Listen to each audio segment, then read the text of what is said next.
हाँ तो दोस्तों, आपको सभी को बता देना चाहता हूँ, भोजपुरी के ट्रेंडिंग स्टार खेसारी लाल का नए गाने का पोस्टर आप सभी के बीच आ चुका है। इसी पोस्टर के बारे में खबर देने वाला हूँ, तो वीडियो को पूरा जरूर देखें। हाँ तो दोस्तों, आपको बता दूं कि भोजपुरी ट्रेंडिंग स्टार का नए गाने का पोस्टर आप सभी के बीच स्क्रीन में देख सकते हैं, जिस गाने का नाम है धनी तोहार धन। इस गाने को लिखे हैं कृष्णा बेदर्दी और इस गाने में संगीत की बात करें तो संगीत दिए हैं रोशन सिंह। और दोस्तों, इस गानों को गाए हैं ट्रेंडिंग स्टार खेसारी लाल यादव और सेल्फी राज ने।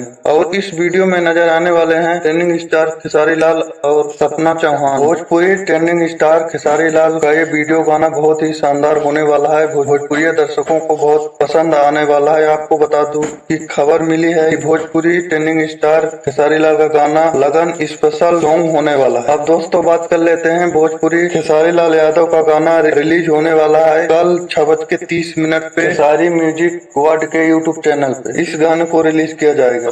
वीडियो पसंद आए तो लाइक करके चैनल को सब्सक्राइब जरूर करें। धन्यवाद।